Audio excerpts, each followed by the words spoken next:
hasil diskusi kami terkait eksekusi anggaran publik.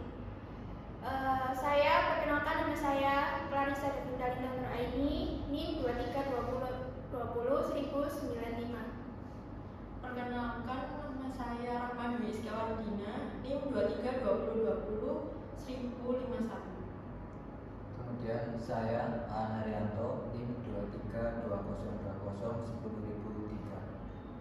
Saya Raden Staramita dengan NIM 2320201043. Saya Devi Ayu Firnanda, NIM 2320201002. Saya Cinta Rahmatul Maulidia, NIM 2320201144. Anggaran publik. Di sini, anggaran publik adalah rencana keuangan yang memuat estimasi pendapatan dan belanja pemerintah selama periode tertentu. Lalu, eksekusi anggaran publik adalah tahap implementasi dari rencana anggaran yang telah disusun dan disetujui yang memuat pencairan penggunaan dana serta pelaksanaan program sesuai anggaran. Lalu, tujuan eksekusi anggaran di sini adalah: 1. Melaksanakan program sesuai rencana dan waktu yang telah ditentukan. Lalu yang kedua adalah menggunakan dana secara tepat sasaran. Di sini mencegah terjadinya pemborosan dan penyalahgunaan anggaran. Lalu yang ketiga adalah penggunaan anggaran secara akuntabel dan transparan. Di sini anggaran harus dapat dipertanggungjawabkan dan pendapatan serta pengeluaran harus bisa diaudit.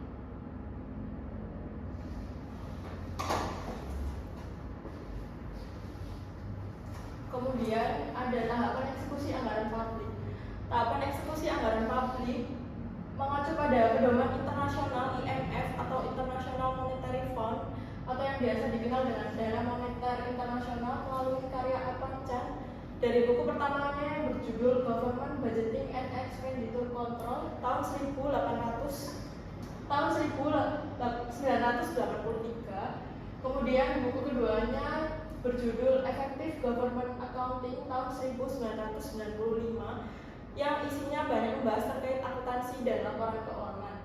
Kemudian model ini juga diadopsi oleh World Bank dan OECD, Organization for Economic Cooperation and Development, serta diterapkan dalam sistem keuangan publik Indonesia oleh Kementerian Keuangan melalui Peraturan Menteri Keuangan nomor 190/PMK.05/2012 tentang tata cara pelaksanaan dan pembayaran anggaran. Kemudian tahap eksekusi anggaran publik ada beberapa tahapan, yaitu ada 6. Yang pertama yaitu tahap otorisasi. Tahap otorisasi berkaitan dengan pemberian wewenang atau izin, pengesahan penggunaan anggaran sesuai alokasi. Jadi anggaran sudah disahkan oleh legislatif, kemudian dialokasikan sesuai dengan kegiatan yang sudah direncanakan. Kemudian yaitu komitmen, timbulnya kewajiban melalui kontrak atau pesanan, di mana pemerintah sudah mulai membuat perjanjian atau kontrak dengan pihak ketiga. Kemudian yaitu tahap verifikasi, pemeriksaan barang atau jasa yang telah diterima. Pada tahapan verifikasi dilakukan untuk melakukan pemeriksaan hasil pekerjaan barang atau jasa yang sesuai dengan kontrak, baik dari segi kualitas, jumlah maupun waktu pelaksanaan. Kemudian tahap otorisasi pembayaran yaitu berkaitan dengan pemberian perintah resmi untuk membayar. Yang kelima yaitu tahap pembayaran realisasi pengeluaran kas pemerintah. Yang keenam yaitu pencatatan dan pelaporan seluruh transaksi keuangan. Jadi secara tidak langsung memang Indonesia menerapkan tahapan sesuai dengan pedoman IMF, namun tidak menyebutkan keenam tahapan tersebut, tapi secara tidak langsung memasukkan beberapa tujuan yang sama dengan yang ada dalam pedoman IMF.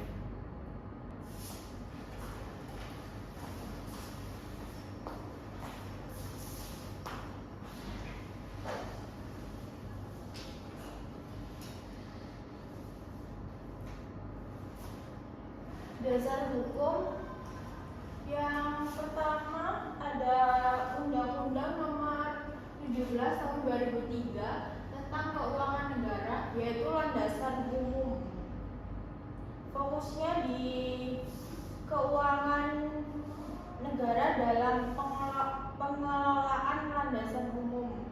Yang kedua ada Undang-Undang Nomor 1 Tahun 2004 tentang perbendaharaan negara yang mengelola tentang mekanisme teknis eksekusi. Yang ketiga, Undang-Undang Nomor 15 Tahun 2004 tentang pemeriksaan pengelolaan keuangan negara, yaitu pengawasan hasil dari eksekusi. Yang keempat, Undang-Undang Nomor 23 Tahun 2014 tentang pemerintahan daerah, yaitu eksekusi anggaran daerah.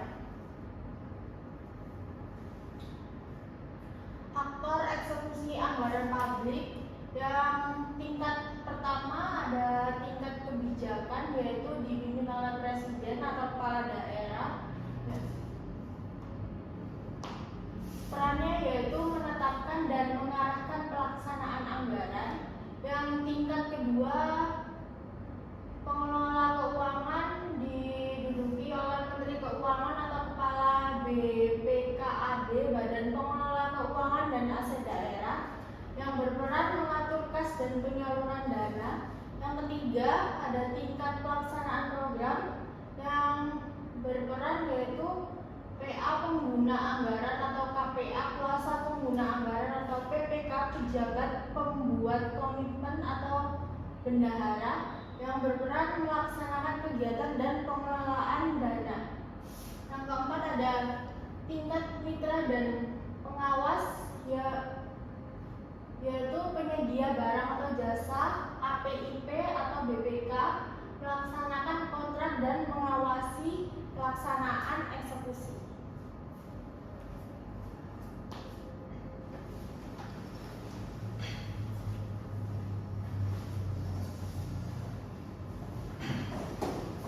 Baik, yang sudah dijelaskan tadi terkait dengan eksekusi anggaran, bahwa eksekusi anggaran itu kan tahap yang sangat krusial dalam siklus keuangan publik, di mana semua rencana dalam susunan dokumen anggaran itu benar-benar direalisasikan.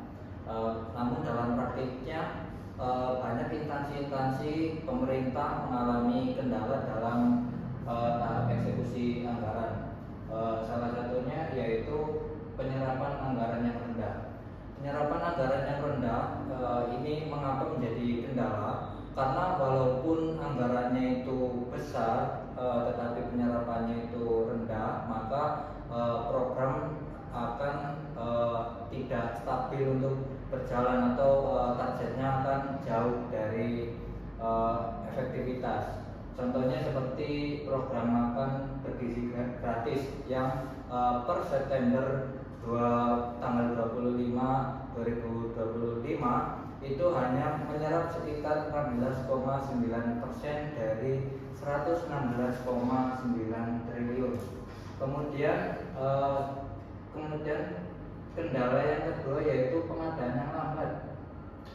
Pengadaan yang lambat di daerah 3T seperti daerah yang tertinggal, terdepan, dan terluar itu juga menjadi kendala dalam eksekusi anggaran.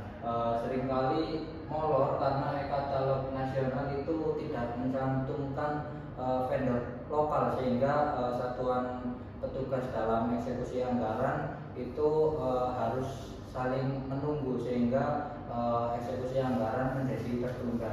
Kemudian kendala yang ketiga yaitu revisi DPA berulang. Revisi dokumen penganggaran ini apabila berulang-ulang, seperti contohnya di dinas sosial ini, misal dalam 1 tahun terdapat revisi misal 3 kali dalam setahun, maka pelaksanaannya dalam implementasinya itu nanti akan bingung, sehingga kegiatannya juga harus tertunda karena menunggu revisi atau pembaruan dari DPA ini.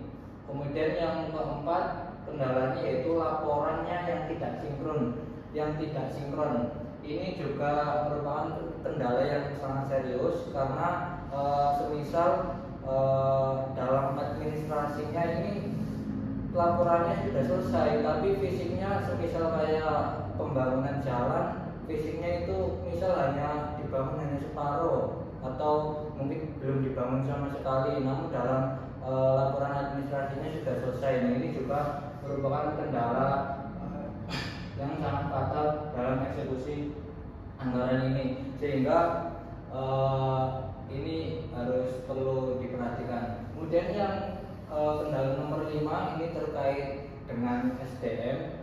SDM juga sangat mempengaruhi terkait dengan eksekusi anggaran, terutama di daerah-daerah yang terpencil yang sudah saya sebutkan tadi, terkait daerah 3T, terdepan, tertinggal, dan terluar. Setiap instansi pemerintah memiliki pelaksana yang berbeda terkait dengan latar belakangnya. Nah, sehingga dalam menjalankan hal teknis dalam implementasi eksekusi anggaran ini bisa tidak terkoordinasi begitu.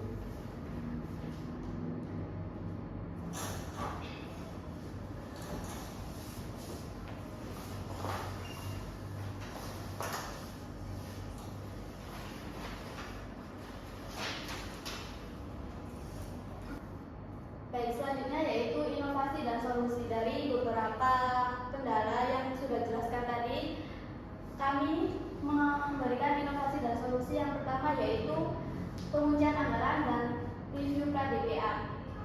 Inovasi ini bertujuan untuk mengatasi revisi dari DPA tersebut dengan dapat melakukan yang pertama, menerapkan periode budget lock-in di mana revisi mayor perubahan substansi atau total anggaran di atas 10% hanya diperbolehkan maksimal 2 kali dalam setahun. Yang kedua dapat dilakukan yaitu mewajibkan pra-review DPA ketat oleh tim anggaran pemerintah daerah (TAPD). Setiap usulan DPA wajib dilengkapi dengan KAK, kerangka acuan kerja, dan RAB rancangan anggaran biaya yang detail dan telah final. TPAPD harus menolak DPA yang belum matang. Inovasi dan solusi yang kedua yaitu sistem pemantauan dan peringatan dini anggaran. Inovasi ini bertujuan untuk mengatasi penyerapan anggaran yang tidak maksimal. Dapat dilakukan dengan mengembangkan dashboard real time anggaran yang menampilkan target dan realisasi penyerapan per triwulan. Yang kedua dapat dilakukan yaitu menerapkan mekanisme automatic staging dan early warning system (EWS). Jika penyerapan program berada di 10% di bawah garis target rencana di setiap triwulannya, sistem secara otomatis mengirimkan notifikasi resmi kepada kepala satker atau kepala bapeda dan inspektorat atau pembinaan perencanaan kegiatan. Inovasi dan solusi yang ketiga yaitu program cross training dan tim pendampingan teknis untuk mengatasi kendala SDM dan koordinasi.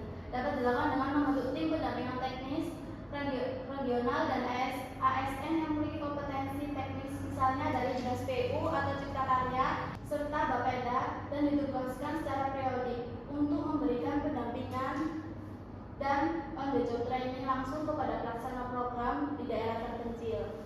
Yang kedua yaitu mewajibkan sistem cross training atau rotasi fungsional singkat antara dinas yang programnya saling beririsan, misalnya pelaksanaan anggaran sanitasi dari dinas mengikuti briefing teknis di Dinas PU.